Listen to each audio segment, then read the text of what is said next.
Salut à toi cher humain et bienvenue sur Gaming News Planet. Aujourd'hui, 4 news. Sony annonce l'acquisition d'un nouveau PlayStation Studio. Ghost of Tsushima, Sony dégaine un trailer tranchant et officialise la Director's Cut. Kojima aurait signé une lettre d'intention avec Xbox pour un jeu xCloud. Et enfin, Mass Effect, un projet FPS nommé Corsair, a failli voir le jour sur Nintendo DS.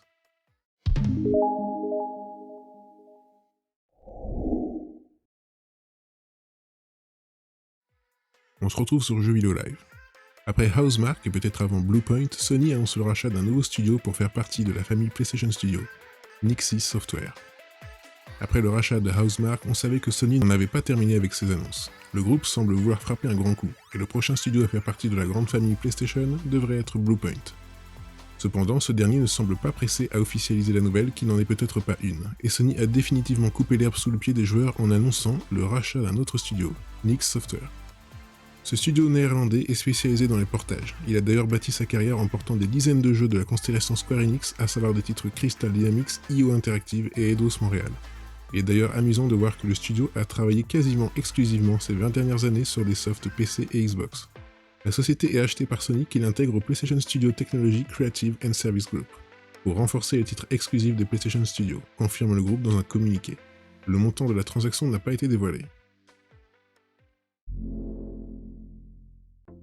On se retrouve sur jeuxvideo.com.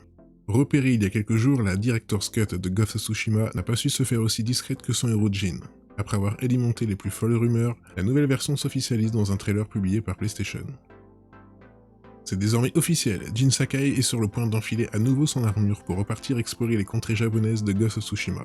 Outre la possibilité de faire ou refaire ce jeu bien accueilli par la critique et doté de bonne qualité, cette version Director's Cut offre de nouveaux contenus et des avancées techniques. Ainsi, vous pourrez vivre l'ensemble de l'intrigue et un nouveau chapitre qui viendra étoffer l'histoire de Jin Sakai. Dans celui-ci, vous arpenterez l'île d'Iki à la recherche d'une présence mongole, comme le suggère la rumeur entendue par Jin. Toutefois, les événements obligeront le héros à se confronter à son histoire et à réouvrir les plaies de son passé. Très attentive au retour de la communauté du jeu, les équipes de Sucker Punch ont travaillé sur de nombreuses fonctionnalités très demandées. Les améliorations couplées aux capacités de la PS5 vont permettre d'ajuster la synchronisation labiale des voix japonaises afin de renforcer l'immersion. De même, la PS5 offre à cette Director's Cut les meilleures conditions pour vivre l'expérience de cette exclusivité. Retour haptique, gâchette adaptative, 3D audio, des temps de chargement amoindris et des options de résolution en 4K 60 pour couronner le tout. Toutefois, l'équipe n'a pas encore dévoilé toutes ses surprises, en se réservant encore quelques annonces dont un nouveau mode de jeu et bien d'autres mises à jour. Prévu pour le 20 août prochain sur PS5 et PS4, Ghost of Tsushima Director's Cut embarque un système de transfert de sauvegarde pour reprendre vos aventures là où vous les avez commencées. Les précommandes et mises à niveau sont détaillées dans une récente publication sur le blog de PlayStation. De nouveau sur Jeux Vidéo Live. Visiblement, les discussions entre Kojima Productions et Microsoft avanceraient toujours aussi bien et une lettre d'intention aurait été signée pour encadrer les négociations qui se poursuivent. Récemment, Jeff Grubb de VentureBeat soutenait qu'il y avait des discussions très avancées entre Xbox et Kojima Productions, au point où ça ne pouvait pas capoter. Il a réitéré en live et via un article web dans lequel il indique que Xbox et Hideo Kojima ont signé une lettre d'intention pour travailler sur un jeu xCloud exclusivement, les deux voulant collaborer si les critères sont remplis. C'est cette fameuse lettre qui ferait qu'actuellement le deal irait au bout avec des détails qui seraient dans les mains des avocats. De plus, l'objectif principal semble vraiment d'avoir une vitrine pour le Xbox Cloud Gaming et que le créateur japonais puisse concrétiser sa vision. Quant à la nature du jeu de Kojima, peu de personnes sont au courant. Le but de ce partenariat est de libérer la créativité de Kojima Productions en utilisant la technologie de Microsoft plutôt que de valider un projet spécifique. Et enfin, de retour sur jeuxvideo.com. Depuis ses débuts, la franchise Mass Effect s'est constituée une belle réputation sur PC et consoles de salon. Néanmoins, il fut un temps où les équipes de BioWare se sont intéressées à l'une des consoles portables de Nintendo, la DS. C'est donc au détour d'un entretien avec la chaîne Min-Max Show que l'on a appris que le studio BioWare, par la voix de Mark Dara, ancien producteur chez BioWare, avait un temps travaillé sur un jeu Mass Effect sur Nintendo DS. Le projet s'intitulerait Corsair et devait proposer une expérience en vue à la première personne.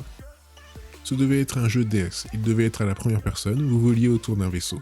Nous devions le situer dans une partie de la galaxie où les lois ont moins d'emprise et pas totalement explorées. Ça allait être une sorte de combinaison de Privateer et de Star Control. Vous auriez dû être indépendant, un peu à la manière du personnage de Han Solo, mais pas un spectre.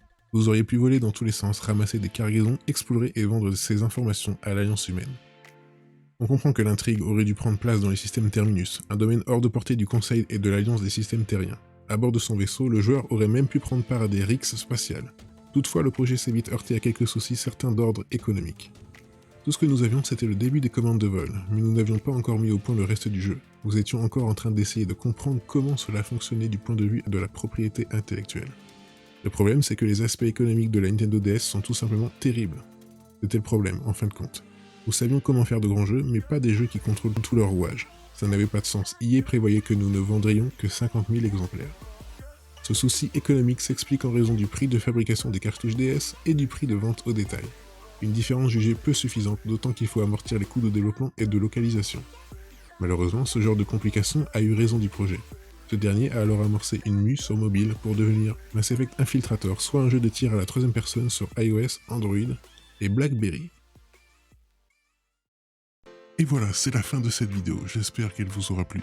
Si c'est le cas, n'oublie pas de mettre un like, de t'abonner, d'activer la petite cloche et de me suivre sur Twitter.